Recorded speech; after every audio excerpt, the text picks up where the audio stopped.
Punjabi radio USA ਸੁਣ ਰਹੇ ਸਾਰੇ ਹੀ ਸਰੋਤਿਆਂ ਨੂੰ ਬਲਤੇਜ ਪੰਨੂ ਦੀ ਸਤਿ ਸ਼੍ਰੀ ਅਕਾਲ ਪ੍ਰਵਾਨ ਹੋਵੇ। ਔਰ ਨਿਗਾਹ ਮਾਰਦੇ ਹਾਂ ਆਲੇ ਦੁਆਲੇ ਦੇ ਉੱਤੇ ਪਿਛਲੇ 24 ਘੰਟਿਆਂ ਦੇ ਦੌਰਾਨ ਕੀ ਹੋਇਆ। ਵੱਡੀ ਤਾਂ ਖਬਰ ਇਹੀ ਆ ਕਿ ਮਿਸ਼ਨ ਫਤਿਹ ਮਨਾ ਰਹੀ ਪੰਜਾਬ ਦੀ ਸਰਕਾਰ ਨੂੰ ਇੱਕ ਕਿਸਮ ਦਾ ਕਰੋਨਾ ਵਾਇਰਸ ਨੇ ਇੱਕ ਵੱਡਾ ਝਟਕਾ ਦਿੱਤਾ। ਪੰਜਾਬ ਦੇ ਵਿੱਚ ਪਿਛਲੇ 24 ਘੰਟਿਆਂ ਦੇ ਦੌਰਾਨ ਰਿਕਾਰਡ 41 ਮੌਤਾਂ ਹੋਈਆਂ ਨੇ। ਸਭ ਤੋਂ ਵੱਧ ਮਾਰ ਜਿਹੜੀ ਆ ਉਹ ਲੁਧਿਆਣੇ ਨੂੰ ਪਈ ਆ ਔਰ ਪਟਿਆਲੇ ਦੇ ਵਿੱਚ 7, ਜਲੰਧਰ ਦੇ ਵਿੱਚ 4 ਮੌਤਾਂ ਜਿਹੜੀਆਂ ਹੋਈਆਂ ਨੇ। ਔਰ ਜਿਹੜੇ ਇਹ ਪੰਜਾਬ ਦੇ ਵਿੱਚ ਇੱਕ ਦਿਨ ਦੇ ਵਿੱਚ ਜਿਹੜੇ ਉਹ ਰਿਕਾਰਡ ਕੇਸ ਸਾਹਮਣੇ ਆਏ ਨੇ। ਟੋਟਲ ਜਿਹੜੀ ਗਿਣਤੀ ਹੈ ਉਹ ਟੱਪ ਗਈ 31,000 ਨੂੰ। ਜੇ ਮੁਲਕ ਦੀ ਵੀ ਨਾਲ ਲੱਗਵੀਂ ਗੱਲ ਕਰ ਲਈਏ ਤਾਂ 26,47,316 ਟੋਟਲ ਕੇਸ ਹੋ ਗਏ। 58,108 ਨਵੇਂ ਆਏ। 960 24 ਘੰਟਿਆਂ 'ਚ ਮੌਤਾਂ ਹੋਈਆਂ। 51,000 ਨੂੰ ਗਿਣਤੀ ਟੱਪ ਗਈ ਮੌਤਾਂ ਦੀ। 51,045। ਮਹਾਰਾਸ਼ਟਰ ਅਜੇ ਵੀ 5,95,865 ਦੇ ਨਾਲ ਪਹਿਲੇ ਨੰਬਰ ਦੇ ਉੱਤੇ ਆ। 288 ਹੋਰ ਮੌਤਾਂ ਹੋਈਆਂ ਨੇ। 20,037 ਮੌਤਾਂ ਜਿਹੜੀਆਂ ਉਹ ਹੋ ਚੁੱਕੀਆਂ ਹੋਈਆਂ ਨੇ। ਤਾਮਿਲਨਾਡੂ, ਆਂਧਰਾ ਪ੍ਰਦੇਸ਼, ਕਰਨਾਟਕਾ, ਉੱਤਰ ਪ੍ਰਦੇਸ਼ ਹੁਣ ਜਿਹੜਾ ਉਹ 5ਵੇਂ ਨੰਬਰ ਦੇ ਉੱਤੇ ਆ ਗਿਆ। 1,54,418 ਟੋਟਲ ਕੇਸਾਂ ਦੇ ਨਾਲ 56 ਡੈਥ ਹੋਈਆਂ ਨੇ ਅਤੇ 2,449। ਦਿੱਲੀ ਉਹ ਤੋਂ ਹੁਣ ਪਛਾਣ 6ਵੇਂ ਨੰਬਰ ਦੇ ਉੱਤੇ ਚਲੇ ਗਿਆ। ਦਿੱਲੀ ਦੂਜੇ ਨੰਬਰ ਦੇ ਉੱਤੇ ਸੀ ਕੁਝ ਹਫ਼ਤੇ ਪਹਿਲਾਂ। 652 ਮਾਮਲੇ ਦਿੱਲੀ 'ਚ ਨਵੇਂ ਆਏ ਆ। 8 ਮੌਤਾਂ ਹੋਈਆਂ ਨੇ। ਬੜਾ ਕੰਟਰੋਲ ਜਿਹੜਾ ਦੀ ਉਹ ਕਿਹਾ ਜਾ ਸਕਦਾ ਦਿੱਲੀ ਦੇ ਵਿੱਚ ਲਗਾਤਾਰ ਜੇ ਅੰਕੜਿਆਂ ਦੇ ਹਿਸਾਬ ਦੇ ਨਾਲ ਚੱਲੀਏ। ਗੁਆਂਢੀ ਸੂਬੇ ਹਰਿਆਣੇ ਦੇ ਵਿੱਚ 743 ਮਾਮਲੇ ਨਵੇਂ ਸਾਹਮਣੇ ਆਏ ਆ। 10 ਮੌਤਾਂ ਹੋਈਆਂ ਨੇ। 538 ਟੋਟਲ ਮੌਤਾਂ ਹੋ ਗਈਆਂ ਨੇ। 47,153 ਮਾਮਲੇ ਟੋਟਲ ਹੋ ਗਏ ਆ। ਪੰਜਾਬ ਦੇ ਵਿੱਚ 1,165 ਨਵੇਂ ਮਾਮਲੇ ਸਾਹਮਣੇ ਆਏ ਆ। ਔਰ ਜਿਵੇਂ ਤੁਹਾਨੂੰ ਦੱਸਿਆ ਕਿ 41 ਮੌਤਾਂ ਦੇ ਨਾਲ ਟੋਟਲ ਮੌਤਾਂ ਦੀ ਗਿਣਤੀ ਜਿਹੜੀ ਆ ਉਹ 812 ਜਿਹੜੀ ਆ ਉਹ ਹੋ ਗਈ ਹੋਈ ਆ। ਪੰਜਾਬ ਦੇ ਵਿੱਚ ਬੇਸ਼ੱਕ ਰਾਤ ਦੇ ਕਰਫਿਊ ਨੂੰ ਜਿਹੜਾ ਦੀ ਉਹ ਮੁੜ ਕੇ ਲਾਗੂ ਕੀਤਾ ਗਿਆ। ਅੰਕੜਿਆਂ ਨੂੰ ਵੇਖੀਏ ਤਾਂ ਪੰਜਾਬ ਦੇ ਅੰਕੜੇ ਹੋਰ ਖਤਰਨਾਕ ਜਿਹੜੇ ਦੀ ਉਹ ਹੁੰਦੇ ਤੁਰੇ ਜਾ ਰਹੇ ਆ। ਪੰਜਾਬ ਸਰਕਾਰ ਦੇ ਵਿੱਚ ਮਾਲ ਮੰਤਰੀ ਗੁਰਪ੍ਰੀਤ ਕਾਂਗੜ ਪੋਜ਼ੀਟਿਵ ਪਾਏ ਗਏ ਆ। ਗੁਰਪ੍ਰੀਤ ਕਾਂਗੜ ਨੇ ਮਾਨਸਾ ਦੇ ਵਿੱਚ 15 ਅਗਸਤ ਨੂੰ ਝੰਡਾ ਲਹਿਰਾਇਆ ਸੀ। ਜਿੰਨੇ ਉਹਨਾਂ ਦੇ ਸੰਪਰਕ ਦੇ ਵਿੱਚ ਆਏ ਉਹਨਾਂ ਨੂੰ ਜਿਹੜਾ ਦੀ ਸਾਰਿਆਂ ਦੇ ਟੈਸਟ ਜਿਹੜੇ ਆ ਉਹ ਹੋ ਰਹੇ ਆ। ਉਹ ਗੁਰਪ੍ਰੀਤ ਕਾਂਗੜ ਦੀ ਟੈਸਟ ਰਿਪੋਰਟ ਜਿਹੜੀ ਦੀ ਉਹ ਪੋਜ਼ੀਟਿਵ ਆਈ ਹੈ। ਉਹਨੂੰ ਕੁਆਰੰਟਾਈਨ ਕੀਤਾ ਗਿਆ ਚੰਡੀਗੜ੍ਹ ਦੀ ਰਿਹਾਇਸ਼ ਦੇ ਵਿੱਚ। ਉਹਨੇ ਬੁਖਾਰ ਅਤੇ ਗਲਾ ਖਰਾਬ ਹੋਣ ਦੀ ਸ਼ਿਕਾਇਤ ਜਿਹੜੀ ਹੈ ਜੀ ਉਹ ਕੀਤੀ ਸੀਗੀ। ਉਧਰ ਡਿਪਟੀ ਸਪੀਕਰ ਨੇ ਵਿਧਾਨ ਸਭਾ ਦੇ ਵਿੱਚ ਫਰੀਦਕੋਟ ਦੇ ਵਿੱਚ ਆਜ਼ਾਦੀ ਦਿਵਸ ਦੇ ਮੌਕੇ ਮੁੱਖ ਮਹਿਮਾਨ ਦੇ ਵਜੋਂ ਸ਼ਾਮਲ ਹੋਣ ਵਾਲੇ ਪੰਜਾਬ ਵਿਧਾਨ ਸਭਾ ਦੇ deputy speaker Ajaib Singh Bhatti corona ਦੀ ਜਦ ਦੇ ਵਿੱਚ ਆ ਗਿਆ। ਉਹਨਾਂ ਦੀ ਰਿਪੋਰਟ ਨੇ ਫਰੀਦਕੋਟ ਪ੍ਰਸ਼ਾਸਨ ਦੇ ਵਾਸਤੇ ਨਵੀਂ ਸਿਰਦਰਦੀ ਜਿਹੜੀ ਆ ਉਹ ਖੜੀ ਕਰ ਦਿੱਤੀ ਹੈ। ਕਿਉਂਕਿ ਡਿਪਟੀ ਸਪੀਕਰ ਦੇ ਨਾਲ ਪੁਲਿਸ ਅਤੇ ਸਿਵਲ ਪ੍ਰਸ਼ਾਸਨ ਦੇ ਦਰਜਨ ਤੋਂ ਵੱਧ ਲੋਕ ਜਿਹੜੇ ਅਧਿਕਾਰੀ ਸ਼ਾਮਲ ਸੀ। ਨੇਤਾਵਾਂ ਨੂੰ ਇੱਥੇ ਤੁਹਾਨੂੰ ਪਤਾ ਚੈਨ ਨਹੀਂ ਆਉਂਦਾ ਜਿੰਨੀ ਦੇਰ ਤੱਕ ਉਹ 10-15 ਬੰਦੇ ਨਾਲ ਲੈ ਕੇ ਉਹ ਆਪਣੇ ਤੁਰਦੇ ਨਹੀਂ। ਇੱਕ ਕਾਫਲਾ ਜਿੰਨੀ ਦੇਰ ਤੱਕ ਉਹਨਾਂ ਦੇ ਨਾਲ ਨਹੀਂ ਤੁਰਦਾ ਉਨੀ ਦੇਰ ਤੱਕ ਉਹਨਾਂ ਨੂੰ ਲੱਗਦਾ ਕਿ ਜਿਹੜਾ ਬਾਹਰ ਨਿਕਲਣਾ ਬੇਕਾਰ ਹੈ। ਜਿਹੜੇ ਪੁਲਿਸ ਵਾਲੇ ਕਿੰਨੇ ਉਹਨਾਂ ਦੇ ਨਾਲ ਹੁੰਦੇ ਨੇ ਕਿਸੇ ਨੂੰ ਦੱਸਣ ਦੀ ਜਿਹੜੀ ਉਹ ਜ਼ਰੂਰਤ ਨਹੀਂ। ਸਭ ਨੂੰ ਇਹਦਾ ਪਤਾ ਹੈ। ਉਹ ਸਾਰੇ ਜਿਹੜੇ ਜੀ ਇਹਦੀ ਜਦ ਦੇ ਵਿੱਚ ਆ ਸਕਦੇ ਆ। ਉਹਨਾਂ ਨੂੰ ਫਿਕਰਮੰਦੀ ਤਾਂ ਜਿਹੜੀ ਹੈ ਜੀ ਉਹ ਪੈ ਗਈ ਹੋਈ ਆ। ਸੰਗਰੂਰ ਅਤੇ ਅੰਮ੍ਰਿਤਸਰ ਦੇ ਵਿੱਚ 3 ਮੌਤਾਂ ਜਿਹੜੀਆਂ ਹੋਈਆਂ ਨੇ। 14 ਲੁਧਿਆਣਾ ਡਿਸਟ੍ਰਿਕਟ ਦੇ ਵਿੱਚ ਹੋਈਆਂ ਨੇ। 7 ਪਟਿਆਲੇ ਦੇ ਵਿੱਚ, 4 ਜਲੰਧਰ ਦੇ ਵਿੱਚ ਜਿਹੜੀਆਂ ਉਹ ਹੋਈਆਂ ਨੇ। ਬਾਕੀ ਜਿਹੜਾ ਜੀ ਅਜੇ ਰਿਪੋਰਟਾਂ ਆਉਣੀਆਂ ਜਿਹੜੀਆਂ ਉਹ ਬਾਕੀ ਨੇ ਕਿ ਕਰੋਨਾ ਜਿਹੜਾ ਹੈ ਉਹ ਕਿਵੇਂ ਅਗਲੇ ਦਿਨਾਂ ਦੇ ਦੌਰਾਨ ਆਪਣਾ ਰੰਗ ਜਿਹੜਾ ਜੀ ਉਹ ਵਿਖਾਉਂਦਾ। ਹੌਸਪੀਟਲਾਂ ਦੀ ਜਿਹੜੀ ਕਹਾਣੀ ਆ ਉਹ ਤੁਹਾਡੇ ਨਾਲ ਰੋਜ਼ ਸ਼ੇਅਰ ਕਰਦੇ ਹੀ ਆ ਕਿ ਕਿਸ ਤਰ੍ਹਾਂ ਦੇ ਹਾਲਾਤ ਜਿਹੜੇ ਆ ਇੱਥੋਂ ਦੇ ਹੌਸਪੀਟਲਾਂ ਦੇ ਜਿਹੜਾ ਉਹ ਬਣੇ ਹੋਏ ਆ। ਜੰਮੂ ਅਤੇ ਕਸ਼ਮੀਰ ਦੇ ਵਿੱਚ ਇੱਕ ਜ਼ਿਲ੍ਹੇ ਊਧਮਪੁਰ ਅਤੇ ਗੰਦਰਬਲ ਦੇ ਵਿੱਚ ਤਜਰਬਾ ਆਧਾਰ ਦੇ ਉੱਤੇ 4G ਜਿਹੜੀ ਇੰਟਰਨੈੱਟ ਸੇਵਾ ਹੈ ਉਹ ਸ਼ੁਰੂ ਕੀਤੀ ਗਈ ਆ। 1 ਸਾਲ ਤੋਂ ਉੱਪਰ ਦਾ ਸਮਾਂ ਹੋ ਗਿਆ। 5 ਅਗਸਤ ਨੂੰ ਪਾਬੰਦੀਆਂ ਲਾਈਆਂ ਗਈਆਂ ਸੀ, ਫੋਨ ਇੰਟਰਨੈਟ ਸਭ ਬੰਦ ਕਰ ਦਿੱਤਾ ਗਿਆ ਸੀਗਾ। 2G ਚੱਲਦਾ, ਜਿਹਦਾ ਖੁੱਲ੍ਹਦਾ ਹੀ ਕੱਖ ਨਹੀਂ। ਜਿਹੜੇ ਬੱਚੇ ਨੇ ਪੜ੍ਹਨ ਵਾਲੇ, ਉਹ ਵਿਚਾਰੇ ਬੱਸਾਂ ਵਗੈਰਾ ਲੈ ਕੇ ਜਾਂ ਆਪਣਾ ਇੰਤਜ਼ਾਮ ਕਰਕੇ ਵੱਡੇ ਸ਼ਹਿਰਾਂ 'ਚ ਜਾਂਦੇ ਨੇ, ਉੱਥੋਂ ਜਾ ਕੇ ਆਪਣਾ ਸਿਲੇਬਸ ਡਾਊਨਲੋਡ ਕਰਦੇ ਆ। ਕੇਂਦਰ ਦੀ ਸਰਕਾਰ ਨੇ ਪਿਛਲੇ ਦਿਨੀ ਸੁਪਰੀਮ ਕੋਰਟ ਨੂੰ ਕਿਹਾ ਸੀਗਾ ਕਿ ਇੱਕ ਵਿਸ਼ੇਸ਼ ਕਮੇਟੀ ਕੇਂਦਰ ਸ਼ਾਸਿਤ ਪ੍ਰਦੇਸ਼ ਦੇ 2 ਜ਼ਿਲ੍ਹਿਆਂ ਦੇ ਵਿੱਚ ਤਜਰਬਾ ਆਧਾਰ ਦੇ ਉੱਤੇ 4G ਸੇਵਾਵਾਂ ਸ਼ੁਰੂ ਕਰੂਗੀ। ਹੁਣ ਇਹ ਐਕਚੁਅਲੀ ਸੁਪਰੀਮ ਕੋਰਟ ਦੇ ਵਿੱਚ, ਕਿਉਂਕਿ ਸੁਪਰੀਮ ਕੋਰਟ ਨੇ ਲਿਖਤੀ ਜਵਾਬ ਮੰਗਿਆ, ਉੱਥੇ ਲਾਉਣ ਦੇ ਵਾਸਤੇ ਜਿਹੜਾ ਵੀ ਆ ਦੇਖੋ ਜੀ, ਅਸੀਂ 2 ਜ਼ਿਲ੍ਹਿਆਂ ਦੇ ਵਿੱਚ ਸ਼ੁਰੂ ਕਰਤੀਆਂ। ਇਹ ਆਖਿਆ ਗਿਆ ਕਿ ਇਹ ਟਰਾਇਲ ਦੇ ਤੌਰ ਦੇ ਉੱਤੇ ਹੈ। ਟਰਾਇਲ ਤੋਂ ਬਾਅਦ ਅਗਲਾ ਜਿਹੜਾ ਜੀ ਉਹ ਦੇਖਿਆ ਜਾਊਗਾ ਵੀ ਠੀਕ ਹੈ ਉੱਥੇ ਜਾਂ ਜਿਹੜਾ ਜੀ ਉਹ ਨਹੀਂ। ਆਪਾਂ ਗੱਲ ਕਰੋਨਾ ਵਾਇਰਸ ਦੀ ਕੀਤੀ ਹੈ ਤਾਂ ਪੰਜਾਬ ਸਰਕਾਰ ਦੀ ਆਰਥਿਕਤਾ ਨੂੰ ਵੀ ਕਰੋਨਾ ਵਾਇਰਸ ਦੇ ਡੰਗ ਕਰਕੇ ਵੱਡਾ ਨੁਕਸਾਨ ਹੋਊਗਾ। ਸੂਬੇ ਦੇ ਉੱਤੇ ਕਰਜ਼ੇ ਦੀ ਪੰਡ ਜ਼ਿਆਦਾ ਭਾਰੀ ਹੋ ਜਾਣੀ ਹੈ। ਵਿੱਤ ਮੰਤਰੀ ਮਨਪ੍ਰੀਤ ਸਿੰਘ ਬਾਦਲ ਦੇ ਵੱਲੋਂ ਚਾਲੂ ਮਾਲੀ ਸਾਲ ਦਾ ਬਜਟ ਪੇਸ਼ ਕਰਨ ਲੱਗਿਆਂ 31 ਮਾਰਚ 2021 ਤੱਕ 2,48,000 ਕਰੋੜ ਰੁਪਏ ਤੱਕ ਕਰਜ਼ਾ ਵਧਣ ਦਾ ਐਲਾਨ ਕੀਤਾ ਗਿਆ ਸੀ। ਕੇਂਦਰ ਦੀ ਸਰਕਾਰ ਦੇ ਵੱਲੋਂ ਕਰਜ਼ਾ ਚੁੱਕਣ ਦੀ ਦਰ ਵਧਾਉਣ ਦੇ ਨਾਲ ਕਰਜ਼ੇ ਦੀ ਪੰਡ 2,60,000 ਕਰੋੜ ਰੁਪਏ ਤੱਕ ਭਾਰੀ ਹੋਣ ਦੀ ਅਨੁਮਾਨ ਹੈ। ਔਰ ਹੁਣ ਇਹ ਤੱਥ ਵੀ ਸਾਹਮਣੇ ਆਉਂਦਾ ਹੈ ਕਿ ਕੈਪਟਨ ਹੋਰਾਂ ਦੀ ਅਗਵਾਈ ਹੇਠਲੀ ਸਰਕਾਰ ਨੇ 4 ਸਾਲਾਂ ਦੇ ਸਮੇਂ ਦੇ ਦੌਰਾਨ ਸੂਬੇ ਸਿਰ 78,000 ਕਰੋੜ ਰੁਪਏ ਦਾ ਕਰਜ਼ਾ ਜਿਹੜਾ ਜੀ ਉਹ ਚਾੜ ਦਿੱਤਾ। ਸਰਕਾਰ ਦੀ ਹਾਲਤ ਇੱਥੋਂ ਤੱਕ ਨਿੱਘਰ ਗਈ ਹੈ ਕਿ ਖਰਚਿਆਂ ਲਈ ਸਰਕਾਰ ਦੇ ਕੋਲੇ ਸਾਲਾਨਾ ਬਹੁਤ ਘੱਟ ਪੈਸਾ ਬਚਦਾ। ਲੰਘੇ ਮਾਲੀ ਸਾਲ ਦੇ ਦੌਰਾਨ ਮਹਿਜ਼ 3,000 ਕਰੋੜ ਰੁਪਏ ਦਾ ਖਰਚ ਹੋਇਆ ਸੀ। ਸਰਕਾਰ ਵੱਲੋਂ ਹੁਣ ਬੁਢਾਪਾ ਪੈਨਸ਼ਨ ਜਾਂ ਹੋਰ ਛੋਟੇ ਕੰਮਾਂ ਲਈ ਪੈਸਾ ਜਾਰੀ ਕਰਨ ਦਾ ਐਲਾਨ ਹੁੱਬ ਕੇ ਕਰਨਾ ਜਿਹੜਾ ਜੀ ਉਹ ਪੈ ਰਿਹਾ। ਵਿੱਤ ਵਿਭਾਗ ਦੇ ਜੇ ਜਿਹੜਾ ਜੀ ਉਹ ਸੂਤਰਾਂ ਦੀ ਮੰਨੀਏ ਤਾਂ ਅਧਿਕਾਰੀਆਂ ਨੇ ਇਹ ਕਿਹਾ ਕਿ ਕੇਂਦਰ ਸਰਕਾਰ ਨੇ ਕਰਜ਼ਾ ਲੈਣ ਦੀ ਦਰ ਜਿਹੜੀ 3 ਤੇ ਜਿਹੜੀ ਵਧਾ ਕੇ 3 ਤੋਂ 5% ਕਰਨ ਦੀ ਪ੍ਰਵਾਨਗੀ ਤਾਂ ਦਿੱਤੀ ਹੈ, ਪਰ ਸ਼ਰਤਾਂ ਇੱਦਾਂ ਦੀਆਂ ਲਾਤੀਆਂ ਕਿ ਰਾਜ ਸਰਕਾਰਾਂ ਨੂੰ ਸਿਆਸੀ ਤੇ ਲੋਕਾਂ ਨੂੰ ਵਿੱਤੀ ਪੱਖ ਤੋਂ ਮਹਿੰਗੀ ਕੀਮਤ ਅਦਾ ਕਰਨੀ ਪਊਗੀ। ਪੰਜਾਬ ਦਾ ਜਿਹੜਾ GDP 6 ਲੱਖ ਕਰੋੜ ਰੁਪਏ ਦੇ ਕਰੀਬ ਹੈ। ਇਹਦੇ ਨਾਲ ਰਾਜ ਸਰਕਾਰ 3% ਦੇ ਹਿਸਾਬ ਦੇ ਮੁਤਾਬਕ ਇਸ ਸਾਲ 18,000 ਕਰੋੜ ਰੁਪਏ ਦਾ ਕਰਜ਼ਾ ਲੈ ਰਹੀ ਹੈ। GDP ਦਾ 5% ਕਰਨ ਦੇ ਨਾਲ ਸਰਕਾਰ 30,000 ਕਰੋੜ ਰੁਪਏ ਤੱਕ ਦਾ ਕਰਜ਼ਾ ਸਾਲਾਨਾ ਲੈ ਸਕੂਗੀ। ਸੂਬੇ ਲਈ ਸਭ ਤੋਂ ਵੱਡੀ ਸਮੱਸਿਆ ਵੱਜਵੇਂ ਖਰਚੇ ਨੇ ਜੋ ਸਰਕਾਰ ਦੇ ਉੱਤੇ ਭਾਰੂ ਨੇ। ਇਹ ਵੀ ਅਹਿਮ ਤੱਥ ਹੈ ਕਿ ਸਰਕਾਰ ਦੇ ਵੱਲੋਂ ਆਪਣੇ ਖਰਚੇ ਘਟਾਉਣ ਦੇ ਵੱਲ ਕੋਈ ਧਿਆਨ ਨਹੀਂ ਦਿੱਤਾ ਜਾਂਦਾ। ਕਰੋਨਾ ਦੀ ਮਾਰ ਕਰਕੇ ਜੇ ਖਰਚੇ ਘਟਾਏ ਵੀ ਨੇ ਤਾਂ ਮਹਿਜ਼ ਖਾਨਾ ਪੂਰਤੀ ਦਿਖਾਈ ਦਿੰਦੀ ਆ। ਵੱਜਵੇਂ ਖਰਚਿਆਂ ਦੇ ਵਿੱਚ ਜੇ ਚਲੰਤ ਮਾਲੀ ਸਾਲ ਦਾ ਹਿਸਾਬ ਦੇਖਣਾ ਹੋਵੇ ਤੇ ਤਨਖਾਹਾਂ ਦਾ ਸਾਲਾਨਾ ਬੋਝ 27,639 ਕਰੋੜ ਰੁਪਏ, ਪੈਨਸ਼ਨਾਂ ਦਾ ਸਾਲਾਨਾ ਬੋਝ 12,267 ਕਰੋੜ ਰੁਪਏ, ਬਿਜਲੀ ਸਬਸਿਡੀ ਦਾ ਬੋਝ 12,246 ਕਰੋੜ ਰੁਪਏ, ਵਿਆਜ ਦੀ ਅਦਾਇਗੀ 19,075 ਕਰੋੜ ਰੁਪਏ। ਚਲੰਤ ਮਾਲੀ ਸਾਲ ਦੇ ਦੌਰਾਨ ਕਰੋਨਾ ਕਰਕੇ ਮਾਲੀ ਘਾਟਾ 22 ਤੋਂ ਲੈ ਕੇ 25,000 ਕਰੋੜ ਰੁਪਏ ਤੱਕ ਪੈਣ ਦੀ ਸੰਭਾਵਨਾ ਹੈ। ਔਰ ਇਹ ਘਾਟਾ ਪੂਰਾ ਕਰਨ ਦੇ ਵਾਸਤੇ ਪੰਜਾਬ ਸਰਕਾਰ ਨੇ ਡੀਜ਼ਲ ਤੇ ਪੈਟਰੋਲ ਤੇ ਟੈਕਸ ਵੀ ਵਧਾ ਦਿੱਤਾ ਹੈ। ਮੁੱਖ ਮੰਤਰੀ ਨੇ ਇਹਨਾਂ ਤੇ ਕਰ ਘੱਟ ਕਰਨ ਤੋਂ ਕੋਰੀ ਨਾ ਜਿਹੜੀ ਦੀ ਉਹ ਕਰ ਦਿੱਤੀ ਹੈ। ਪੰਜਾਬ ਸਰਕਾਰ ਦੀ ਆਮਦਨ ਦੇ 2 ਵੱਡੇ ਸਰੋਤ ਸ਼ਰਾਬ ਤੇ ਮਾਈਨਿੰਗ ਹੈ, ਪਰ ਸਰਕਾਰ ਇਹਨਾਂ ਦੋਵਾਂ ਖੇਤਰਾਂ ਦੇ ਵਿੱਚ ਕੁਝ ਨਹੀਂ ਕਰ ਸਕੀ। ਸ਼ਰਾਬ ਤੋਂ ਆਉਂਦੇ ਮਾਲੀਏ ਦੇ ਵਿੱਚ ਤਾਂ ਖੜੋਤ ਆਈ ਹੈ, ਸਗੋਂ ਇਹ ਘਾਟਾ ਵੀ ਜਿਹੜਾ ਦੀ ਇਹ ਘਟਿਆ ਵੀ ਆ ਮਾਲੀਆ। ਸ਼ਰਾਬ ਮਾਫੀਆ ਦਾ ਬੋਲਬਾਲਾ ਵੱਧ ਗਿਆ। ਸ਼ਰਾਬ ਦੀਆਂ ਨਕਲੀ ਫੈਕਟਰੀਆਂ ਜਿਹੜੀਆਂ ਉਹ ਫੜੀਆਂ ਗਈਆਂ ਨੇ।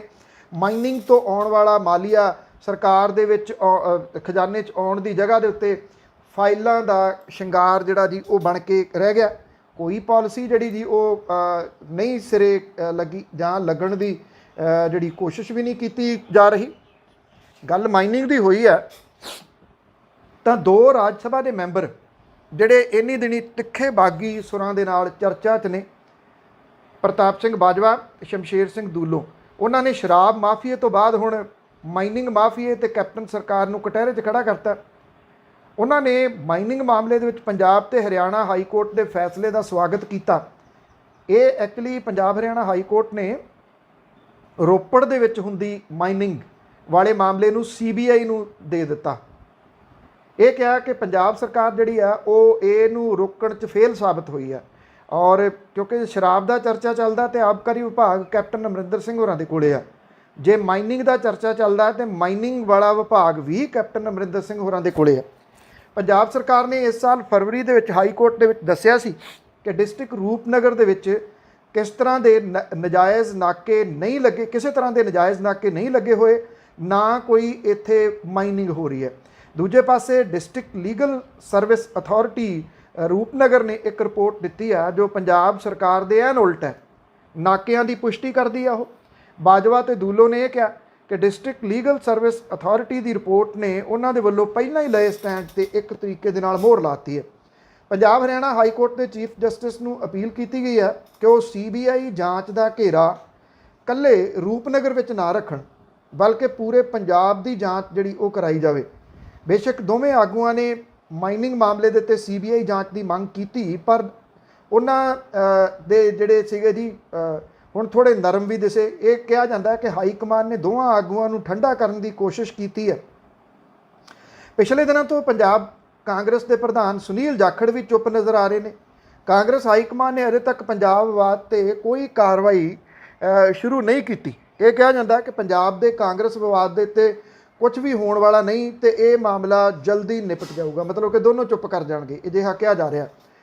ਦੂਜੇ ਪਾਸੇ ਆਮ ਆਦਮੀ ਪਾਰਟੀ ਨੇ ਵੀ ਇਸ ਮਾਈਨਿੰਗ ਵਾਲੇ ਮਾਮਲੇ ਦੇ ਵਿੱਚ ਜਿਹੜਾ ਜੀ ਉਹ ਸਰਕਾਰ ਨੂੰ ਘੇਰਿਆ। ਪੰਜਾਬ ਦੇ ਵਿੱਚ ਆਮ ਆਦਮੀ ਪਾਰਟੀ ਦੇ ਪ੍ਰਧਾਨ ਭਗਵੰਤ ਮਾਨ ਹੋਰਾਂ ਨੇ ਰੇਤ ਮਾਫੀਆ ਦੇ ਵੱਲੋਂ ਗੁੰਡਾ ਟੈਕਸ ਵਸੂਲਣ ਤੇ ਸ਼ਰੇਆਮ ਲਾਏ ਜਾਂਦੇ ਨਾਕਿਆਂ ਦੇ ਵਿਰੁੱਧ ਪੰਜਾਬ ਤੇ ਹਰਿਆਣਾ ਹਾਈ ਕੋਰਟ ਦੇ ਵੱਲੋਂ CBI ਨੂੰ ਮੁੱਢਲੀ ਜਾਂਚ ਸੌਂਪੇ ਜਾਣ ਦਾ ਸਵਾਗਤ ਕੀਤਾ, ਪਰ ਇਹ ਕਿਹਾ ਕਿ ਇਹ ਜਾਂਚ ਘੱਟੋ ਘੱਟ ਸਾਲ 2007 ਤੋਂ ਸ਼ੁਰੂ ਕੀਤੀ ਜਾਵੇ ਤੇ ਪੂਰੇ ਪੰਜਾਬ ਦੇ ਵਿੱਚ ਧੜੱਲੇ ਨਾਲ ਚੱਲਦੇ ਰੇਤ ਮਾਫੀਆ ਨੂੰ ਜਾਂਚ ਦੇ ਘੇਰੇ ਦੇ ਵਿੱਚ ਲਿਆਂਦਾ ਜਾਵੇ। ਉਹਨਾਂ ਦੋਸ਼ ਇਹ ਲਾਇਆ ਕਿ ਬਾਦਲ ਸਰਕਾਰ ਜਿਹੜੀ ਪਿਛਲੀ ਸੀ ਉਹਦੇ ਵਾਂਗ ਮੌਜੂਦਾ ਕੈਪਟਨ ਅਮਰਿੰਦਰ ਸਿੰਘ ਹੋਰਾਂ ਦੀ ਸਰਕਾਰ ਨੇ ਰੇਤ ਮਾਫੀਏ ਸਣੇ ਸਾਰੇ ਮਾਫੀਏ ਦੀ ਕਮਾਨ ਆਪਣੇ ਹੱਥਾਂ ਦੇ ਵਿੱਚ ਲਈ ਹੋਈ ਹੈ। ਮੰਗ ਇਹ ਕੀਤੀ ਗਈ ਹੈ ਕਿ ਪਿਛਲੀ ਅਕਾਲੀ ਭਾਜਪਾ ਸਰਕਾਰ ਤੋਂ ਹੁਣ ਤੱਕ ਵਿਸਥਾਰ ਦੇ ਨਾਲ ਜਾਂਚ ਜਿਹੜੀ ਜੀ ਉਹ ਕੀਤੀ ਜਾਵੇ ਤੇ ਇਹਦੀ ਜਿਹੜੀ ਨਿਗਰਾਨੀ ਹੈ ਉਹ ਹਾਈ ਕੋਰਟ ਜਿਹੜੀ ਆ ਉਹ ਆਪ ਕਰੇ, ਮਤਲਬ ਕਿ ਇਹਦੇ ਉੱਤੇ ਜਿੰਦਾ ਕੁੰਡਾ ਜਿਹੜਾ ਜੀ ਉਹ ਉਹਨਾਂ ਦਾ ਰਹੇ।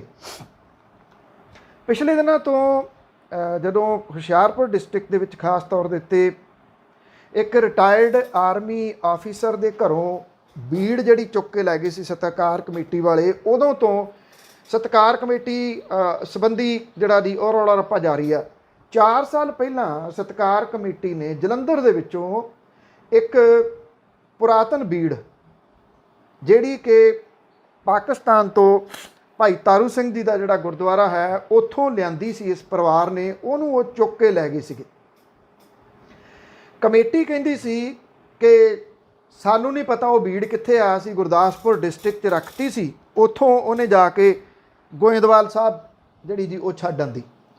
ਜਦੋਂ ਹੁਣ ਰੌਲਾ ਰੱਪਾ ਵੱਧ ਰਿਹਾ ਤੇ ਇਹ ਚੱਲ ਰਿਹਾ ਕਿ ਇਹ ਮਾਮਲਾ ਪੁਲਿਸ ਨੂੰ ਕਿਉਂ ਨਹੀਂ ਦਿੱਤਾ ਜਾਂਦਾ, ਤਾਂ ਇਸ ਮਾਮਲੇ ਦੇ ਉੱਤੇ ਸਤਿਕਾਰ ਕਮੇਟੀ ਨੇ ਹੁਣ ਇਹ ਕਹਿਤਾ ਕਿ ਉਹ ਬੀੜ ਇਹਨਾਂ ਦੇ ਕੋਲੇ ਮੌਜੂਦ ਹੈ, ਵਾਪਸ ਦੇਣ ਦੀ ਹਾਮੀ ਨਹੀਂ ਭਰੀ ਜਾ ਰਹੀ। ਇਹ ਕਿਹਾ ਕਿ ਜੇ ਕਿਸੇ ਨੇ ਦਰਸ਼ਨ ਕਰਨੇ ਤੇ ਉਹ ਕਰ ਸਕਦਾ। ਇਹ 1947 ਦੇ ਵੰਡ ਦੇ ਦੌਰਾਨ ਕਤਲੋ ਗਾਰਦ ਜਦੋਂ ਹੋ ਰਹੀ ਸੀ ਤਾਂ ਉਦੋਂ ਗੁਰਸਿੱਖ ਪਰਿਵਾਰ ਨੇ ਇਸ ਹੱਥ ਲਿਖਤ ਗੁਰੂ ਗ੍ਰੰਥ ਸਾਹਿਬ ਦੀ ਬੀੜ ਨੂੰ ਸਤਿਕਾਰ ਦੇ ਨਾਲ ਇੱਥੇ ਜਿਹੜਾ ਜੀ ਉਹ ਲੈ ਆਂਦਾ ਸੀਗਾ। ਜਲੰਧਰ ਦੇ ਵਿੱਚ 70 ਸਾਲ ਤੱਕ ਆਪਣੇ ਘਰ ਦੇ ਵਿੱਚ ਇਹਦੀ ਸੇਵਾ ਸੰਭਾਲ ਕਰਦੇ ਰਹੇ ਪਰਿਵਾਰ ਦੇ ਵੱਲੋਂ ਸਾਂਭੇ ਸਰੂਪ ਅਕਤੂਬਰ 2016 ਦੇ ਵਿੱਚ ਸਤਿਕਾਰ ਕਮੇਟੀ ਨੇ ਇਹ ਕਹਿੰਦਿਆਂ ਚੁੱਕ ਲਏ ਸੀ ਕਿ ਮਰਿਆਦਾ ਦੇ ਅਨੁਸਾਰ ਇਹਦੀ ਸਾਂਭ ਸੰਭਾਲ ਨਹੀਂ ਹੋ ਰਹੀ। ਸਵਰਗੀ ਮਾਸਟਰ ਅਮਰੀਕ ਸਿੰਘ ਦੇ ਘਰ ਇਹ ਉਕਤ ਜਿਹੜਾ ਸਰੂਪ ਸੀਗਾ ਜੀ ਉਹ ਲਿਜਾਏ ਜਾਣ ਸਮੇਂ ਲਿਖਤੀ ਤੌਰ ਦੇ ਉੱਤੇ ਇਹ ਸਰੂਪ ਵਾਪਸ ਕਰ ਦੇਣ ਦਾ ਇਕਰਾਰ ਕੀਤਾ ਗਿਆ ਸੀ। ਇਹ ਲਿਖਤੀ ਰੂਪ ਦੇ ਵਿੱਚ ਉਸ ਪਰਿਵਾਰ ਦੇ ਕੋਲੇ ਅਜੇ ਵੀ ਹੈਗਾ, ਜਿਹੜਾ 4 ਸਾਲਾਂ ਦਾ ਸਮਾਂ ਬੀਤਣ ਦੇ ਉੱਤੇ ਵੀ ਵਫਾ ਨਹੀਂ ਹੋਇਆ, ਭਾਵ ਕਿ ਅਜੇ ਤੱਕ ਇਹ ਮੋੜੀ ਜਿਹੜਾ ਜੀ ਉਹ ਨਹੀਂ ਗਈ। ਪਰਿਵਾਰ ਕਹਿੰਦਾ ਕਿ ਉਹ 4 ਸਾਲਾਂ ਤੋਂ ਬਲਬੀਰ ਸਿੰਘ ਮੁੱਛੜ ਜਿਹੜਾ ਕਿ ਸਤਿਕਾਰ ਕਮੇਟੀ ਦਾ ਮੁਖੀ ਆ ਉਹਦੇ ਤਰਲੇ ਲੈਂਦੇ ਰਹੇ ਨੇ। ਪਰ ਜਿਹੜਾ ਇਹ ਮੁੱਛਲ ਹੈ ਜੀ, ਉਹਨੇ ਫੇਸਬੁੱਕ ਪੇਜ ਦੇ ਉੱਤੇ ਚੱਲ ਰਹੀਆਂ ਪੋਸਟਾਂ ਨੂੰ ਝੂਠਾ ਦੱਸਦਿਆਂ ਇਹ ਮੰਨਿਆ ਕਿ ਪੁਰਾਤਨ ਗੁਰਦੁਆਰੇ ਦੇ ਵਿੱਚ ਨੇ ਤੇ ਇਹਦੇ ਕੋਈ ਵੀ ਦਰਸ਼ਨ ਜਿਹੜੇ ਆ ਜੀ ਉਹ ਕਰ ਸਕਦਾ। ਇਹ ਕਿਹਾ ਜਾ ਰਿਹਾ ਕਿ ਇਹ ਸਰੂਪ ਜਿਹੜਾ ਜੀ ਉਹ ਜਿਹੜੇ ਹੁਣ ਕੁਝ ਜਥੇਬੰਦੀਆਂ, ਸਿੱਖ ਜਥੇਬੰਦੀਆਂ ਮੂਹਰੇ ਆਈਆਂ ਨੇ ਕਿ ਇਹ ਸਰੂਪ ਪਰਿਵਾਰ ਨੂੰ ਦੇਣਾ ਚਾਹੀਦਾ ਹੈ, ਜਿਨ੍ਹਾਂ ਨੇ ਇੰਨੀ ਦੇਰ ਇਹਦੀ ਸਾਂਭ ਸੰਭਾਲ ਕੀਤੀ। ਤੇ ਵੱਡੀ ਗੱਲ, ਉਹ ਇੱਜ਼ਤ ਦੇ ਨਾਲ ਪਾਕਿਸਤਾਨ ਦੀ ਵੰਡ ਦੇ ਵੇਲੇ ਉੱਥੋਂ ਇਸ ਸਰੂਪ ਨੂੰ ਜਿਹੜਾ ਸੀ ਉਹ ਸਤਿਕਾਰ ਸਹਿਤ ਵਾਪਸ ਲੈ ਕੇ ਆਏ। ਪਿਛਲੇ ਦਿਨੀ ਅਕਾਲ ਤਖਤ ਦੇ ਕਾਰਜਕਾਰੀ ਜਥੇਦਾਰ ਗਿਆਨੀ ਹਰਪ੍ਰੀਤ ਸਿੰਘ ਹੋਰਾਂ ਨੇ ਵੀ ਇਸ ਮਾਮਲੇ ਦੇ ਵਿੱਚ ਇਹ ਗੱਲ ਕਹੀ ਸੀ ਕਿ ਕਿਸੇ ਕੋਲੇ ਇਹ ਅਧਿਕਾਰ ਨਹੀਂ ਗਾ ਹੈਗਾ। ਸਤਿਕਾਰ ਕਮੇਟੀ ਤੇ ਸਿੱਧਾ ਉਹਨਾਂ ਨੇ ਜਿਹੜਾ ਜੀ ਕਿੰਤੂ ਪ੍ਰੰਤੂ ਕੀਤਾ ਸੀ ਕਿ ਉਹਨਾਂ ਨੂੰ ਇਹ ਅਧਿਕਾਰ ਕਿਹਨੇ ਦਿੱਤਾ ਕਿ ਉਹ ਕਿੱਥੋਂ ਜਾ ਕੇ ਕੋਈ ਬੀੜ ਜਿਹੜੀ ਆ ਉਹ ਚੁੱਕ ਲੈਣਗੇ ਜਾਂ ਕਿਸੇ ਜਗ੍ਹਾ ਤੋਂ ਜਿਹੜਾ ਜੀ ਉਹ ਲਿਆ ਕੇ ਤੇ ਆਪਣੇ ਕੋਲੇ ਇਹ ਬੀੜ ਜਿਹੜੀ ਆ ਉਹ ਰੱਖ ਸਕਦੇ ਨੇ। ਹੁਣ ਜਦੋਂ ਮਾਮਲਾ ਕਾਨੂੰਨੀ ਰੂਪ ਜਿਹੜਾ ਇੱਕ ਕਿਸਮ ਦੇ ਨਾਲ ਉਸ ਪਾਸੇ ਵੱਲ ਨੂੰ ਵੱਧ ਰਿਹਾ ਤੇ ਉਹਨਾਂ ਨੇ ਇਹ ਜਿਹੜੀ ਗੱਲ ਕਹਿਤੀ ਆ ਕਿ ਹਾਂ ਇਹ ਸਾਡੇ ਕੋਲੇ ਹੈਗੀ ਆ, ਕੋਈ ਦਰਸ਼ਨ ਕਰਨੇ ਚਾਹੇ ਤੇ ਇਹਦੇ ਕਰ ਸਕਦਾ। ਉਧਰ ਇਹਦੇ ਨਾਲ ਜੁੜਿਆ ਤਾਂ ਨਹੀਂ ਪਰ ਲਗਭਗ ਇੱਕੋ ਜਿਹਾ ਕਿ 267 ਜਿਹੜੇ ਪਾਵਨ ਸਰੂਪ ਨੇ ਉਹਦੀ ਜਾਂਚ ਵੀ ਇਸੇ ਹਫ਼ਤੇ ਅਕਾਲ ਤਖਤ ਦੇ ਜਥੇਦਾਰ ਨੂੰ ਸੌਂਪੇ ਜਾਣ ਦੀ ਸੰਭਾਵਨਾ ਹੈ। ਵੈਸੇ ਇਹ ਜਾਂਚ ਕਿਹੋ ਜਿਹੀ ਹੋਊਗੀ ਕੁਝ ਕਿਹਾ ਨਹੀਂ ਜਾ ਸਕਦਾ, ਕਿਉਂਕਿ ਜਿਹੜੇ ਸਾਬਕਾ ਜੱਜ ਸੀਗੇ ਉਹ ਤਾਂ ਛੱਡ ਗਏ ਸੀ ਜਾਂਚ ਨੂੰ, ਔਰ ਹੁਣ ਇੱਕ ਮਹਿਜ਼ ਵਕੀਲ ਜਿਹੜਾ ਉਹ ਇਹਦੀ ਜਾਂਚ ਕਰ ਰਿਹਾ। ਉਹਦੇ ਵੀ ਕਈ ਕਿਸਮ ਦੇ ਜਿਹੜੇ ਜੀ ਉਹ ਕੰਟਰੋਵਰਸੀ ਚੱਲੀ ਜਾਂਦੀ ਹੈ। ਇਹ ਕਿਹਾ ਗਿਆ ਕਿ ਅਗਲੇ ਕੁਝ ਦਿਨਾਂ ਦੇ ਦੌਰਾਨ ਇਹ ਜਾਂਚ ਜਿਹੜੀ ਆ ਅਕਾਲ ਤਖਤ ਦੇ ਜਥੇਦਾਰ ਨੂੰ ਸੌਂਪੀ ਜਾ ਸਕਦੀ ਆ। ਸਾਬਕਾ ਅਕਾਲੀ ਮੰਤਰੀ ਲੰਗਾਹ ਨੂੰ ਸੁੱਚਾ ਕਰਨ ਵਾਲੇ ਮਾਮਲੇ ਦੇ ਵਿੱਚ ਜਿਹਨੂੰ ਪੰਥ ਚੋਂ ਛੇਕਿਆ ਹੋਇਆ, ਇਹਦੇ ਮਿਲਵਰਤਨ ਦੇ ਦੋਸ਼ ਦੇ ਹੇਠ ਦਮਦਮੀ ਟਕਸਾਲ ਦੇ ਬੁਲਾਰੇ ਸਰਚਾਂਦ ਸਿੰਘ ਨੂੰ 22 ਅਗਸਤ ਤੱਕ ਸਪਸ਼ਟੀਕਰਨ ਦੇਣ ਦੇ ਵਾਸਤੇ ਅਕਾਲ ਤਖਤ ਨੇ ਆਦੇਸ਼ ਜਾਰੀ ਕੀਤੇ ਆ। ਜਿਹੜਾ ਸਰਚਾਂਦ ਸਿੰਘ ਆ ਜੀ, ਉਹਦੇ ਬਾਰੇ ਇਹ ਕਿਹਾ ਜਾਂਦਾ ਕਿ ਉਹੋ ਹੀ ਗੱਡੀ ਦੇ ਵਿੱਚ ਬਿਠਾ ਕੇ ਜਿਹੜਾ ਸੀਗਾ ਉਹ ਲੰਗਾਹ ਨੂੰ ਸੁੱਚਾ ਕਰਨ ਦੇ ਵਾਸਤੇ ਲੈ ਕੇ ਗਿਆ, ਔਰ ਉੱਥੇ ਜਿਹੜੇ ਗੁਰਦਾਸਪੁਰ ਡਿਸਟ੍ਰਿਕਟ ਦੇ ਵਿੱਚ ਉਹਨੂੰ ਅੰਮ੍ਰਿਤ ਛਕਾਇਆ ਗਿਆ। ਸ਼੍ਰੋਮਣੀ ਕਮੇਟੀ ਨੇ ਇਹਦਾ ਜਿਹੜਾ ਜੀ ਉਹ ਨੋਟਿਸ ਲਿਆ, 3 ਕਰਮਚਾਰੀ ਮੁਅੱਤਲ ਕਰਤੇ। ਉਹ ਕਹਿੰਦੇ ਪੁਰਾਣੀਆਂ ਫੋਟੋਆਂ, ਸਾਡੀਆਂ ਫੋਟੋਆਂ ਕਿਸੇ ਨੇ ਛੇੜਛਾੜ ਜਿਹੜੀ ਆ ਜੀ ਉਹ ਕਰ ਲਈ ਆ, ਉਹ ਵੀ ਅਕਾਲ ਤਖਤ ਦੇ ਉੱਤੇ ਆ ਕੇ ਦੱਸ ਕੇ ਗਏ ਸੀ।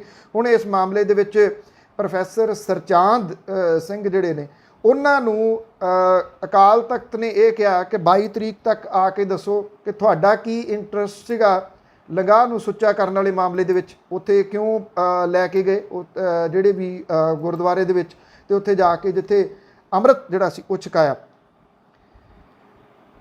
ਮਾਝੇ ਦੇ ਖੇਤਰ ਦੇ ਵਿੱਚ ਜ਼ਹਿਰੀਲੀ ਸ਼ਰਾਬ ਦੇ ਨਾਲ ਹੋਈਆਂ ਮੌਤਾਂ ਦੇ ਮਾਮਲੇ ਦੇ ਵਿੱਚ ਅਜੇ ਰਿਪੋਰਟ ਆਉਣੀ ਬਾਕੀ ਆ। ਅਜੇ ਰਿਪੋਰਟ ਜਿਹੜੀ ਦੀ ਉਹ ਨਹੀਂ ਆਈ। SIT ਦੀ ਜਾਂਚ ਜਿਹੜੀ ਹੋ ਰਹੀ ਆ, ਉਹਦੇ ਬਾਵਜੂਦ ਜਿਹੜੇ ਖਡੂਰ ਸਾਹਿਬ ਤੋਂ ਵਿਧਾਇਕ ਨੇ ਰਮਨਜੀਤ ਸਿੰਘ ਸਿੱਕੀ, ਉਹਨਾਂ ਦਾ ਜਿਹੜਾ PA ਆ ਜਰਮਨਜੀਤ ਸਿੰਘ, ਉਹਦੇ ਉੱਤੇ ਲੋਕ ਕਥਿਤ ਰੂਪ ਦੇ ਵਿੱਚ ਦੋਸ਼ ਲਾਉਂਦੇ ਆ। ਚਲੋ ਰਿਪੋਰਟ ਆ ਜਾਵੇ, ਪਤਾ ਰਿਪੋਰਟ ਦੇ ਵਿੱਚ ਕੀ ਆਉਣਾ, ਫਿਰ ਵੀ ਕੋਈ ਲੀਗਲ ਹੋਊਗਾ ਕਹਿਣ ਨੂੰ। ਉਹਦੇ ਬਾਵਜੂਦ ਜਿਹੜੇ ਉੱਥੇ ਚੈੱਕ ਵੰਡੇ ਜਾ ਰਹੇ ਸੀਗੇ ਜਿਹੜੇ ਪੀੜਤ ਨੇ, ਉਹ ਚੈੱਕ ਵੰਡਣ ਦੇ ਵਾਸਤੇ ਉਹਦੇ ਵਿੱਚ ਰਮਨਜੀਤ ਸਿੰਘ ਸਿੱਕੀ ਹੁਰੀ ਵੀ ਜਿਹੜਾ ਜੀ ਉਹ ਸ਼ਾਮਲ ਸੀਗੇ। ਉੱਥੇ ਰਮਨਜੀਤ ਸਿੰਘ ਸਿੱਕੀ ਤੇ ਉਹਦੇ PA ਜਰਮਨਜੀਤ ਕੰਗ ਦੇ ਉੱਤੇ ਜਿਹੜਾ ਸੀਗਾ ਉਹ ਦੋਸ਼ ਲਾਇਆ ਪਿੰਡ ਭੁੱਲਰ ਦੀ ਵਸਨੀਕ ਕਮਲਜੀਤ ਕੌਰ ਨੇ। ਉਹ ਪਹਿਲਾਂ ਤੋਂ ਜਿਹੜਾ ਜੀ ਉਹ ਦੋਸ਼ ਲਾਉਂਦੀ ਰਹੀ ਆ। ਜਦੋਂ ਉਹਨੇ ਸਟੇਜ ਦੇ ਉੱਤੇ ਇਹਨਾਂ ਨੂੰ ਦੇਖਿਆ ਤਾਂ ਉਹਨੇ ਉੱਥੇ ਵਿਰੋਧ ਜਿਹੜਾ ਜੀ ਉਹ ਕੀਤਾ ਇਹਨਾਂ ਦਾ। ਕਮਲਜੀਤ ਕੌਰ ਜਿਹੜੀ ਆਪਣੀ ਭੈਣ ਦੇ ਨਾਲ ਜਿਹੜੀ ਦਿਮਾਗੀ ਹਾਲਤ ਠੀਕ ਨਹੀਂ ਗਈ, ਇਹ ਕਿਹਾ ਕਿ ਉਹਦੇ ਪਤੀ ਪ੍ਰਕਾਸ਼ ਸਿੰਘ ਦੀ ਮੌਤ ਦਾ ਮੁਆਵਜ਼ਾ ਲੈਣ ਲਈ ਉਹ ਖਡੂਰ ਸਾਹਿਬ ਰੱਖੇ ਸਮਾਗਮ ਦੇ ਵਿੱਚ ਆਈ ਸੀ। ਇੱਥੇ ਕੈਬਨਿਟ ਮੰਤਰੀ ਸੁਖ ਸਰਕਾਰੀਆ ਹੋਰੀ ਜਿਹੜੇ ਸੀਗੇ 39 ਪੀੜਤਾਂ ਨੂੰ ਬਕਾਇਆ 3 ਲੱਖ ਰੁਪਏ ਦੇ ਚੈੱਕ ਤਕਸੀਮ ਕੀਤੇ ਜਾਣੇ ਸੀਗੇ। ਜਦੋਂ ਉੱਥੇ ਲੋਕਲ ਵਿਧਾਇਕ ਵੀ ਮੌਜੂਦ ਸੀਗੇ ਤਾਂ ਕਮਲਜੀਤ ਕੌਰ ਨੂੰ ਬਾਹਰ ਚਲੇ ਜਾਣ ਦਾ ਫਰਮਾਨ ਜਿਹੜਾ ਜੀ ਉਹ ਜਾਰੀ ਕਰ ਦਿੱਤਾ ਗਿਆ, ਕਿਉਂਕਿ ਕਮਲਜੀਤ ਕੌਰ ਦੇ ਵੱਲੋਂ ਵਿਰੋਧ ਜਿਹੜਾ ਸੀ ਉਹ ਕੀਤਾ ਗਿਆ ਸੀ। ਮਤਲਬ ਕਿ ਉਹਨੂੰ ਹੀ ਉੱਥੇ ਸਮਾਗਮ ਦੇ ਵਿੱਚੋਂ ਬਾਹਰ ਕਰ ਦਿੱਤਾ ਗਿਆ, ਜਿਹੜੀ ਕਿ ਖੁਦ ਪੀੜਤ ਹੈ। ਉਹਦੀ ਜਿਹੜੀ ਭੈਣ ਦਾ ਹਸਬੈਂਡ ਇਹ ਜ਼ਹਿਰੀਲੀ ਸ਼ਰਾਬ ਦੇ ਨਾਲ ਮਰ ਗਿਆ ਸੀਗਾ। ਮਤਲਬ ਕਿ ਰਿਪੋਰਟ ਆਉਣ ਤੋਂ ਪਹਿਲਾਂ ਜਿਹੜਾ ਜੀ ਉਹ ਇੱਕ ਕਿਸਮ ਦੇ ਨਾਲ ਕਲੀਨ ਚਿੱਟ ਪਤਾ ਹੀ ਹੈ ਜੀ, ਜਦੋਂ ਜਿਹੜੇ ਲੋਕ ਉੱਥੇ ਸ਼ਾਮਲ ਨੇ, ਵਿਧਾਇਕ ਨੇ, ਸਾਰਾ ਕੁਝ ਹੈ, ਉਹਨਾਂ ਨੂੰ ਕੌਣ ਆਉਂਦੇ ਦਿਨਾਂ ਦੇ ਦੌਰਾਨ ਜਿਹੜਾ ਜੀ ਉਹ ਰੋਕੂਗਾ ਔਰ ਕਿਹੋ ਜਿਹੀ ਉਹ ਰਿਪੋਰਟ ਹੋਊਗੀ, ਸਭ ਨੂੰ ਜਿਹੜਾ ਜੀ ਉਹ ਲਗਭਗ ਪਤਾ ਹੈ। ਬਹੁਤ ਧੰਨਵਾਦ ਔਰ ਮੇਰੀ ਤੁਹਾਡੀ ਮੁਲਾਕਾਤ ਭਲਕੇ ਹੋਊਗੀ ਜੀ। ਤਦ ਤੱਕ ਲਈ ਇਜਾਜ਼ਤ ਦਿਓ। ਸਤਿ ਸ਼੍ਰੀ ਅਕਾਲ।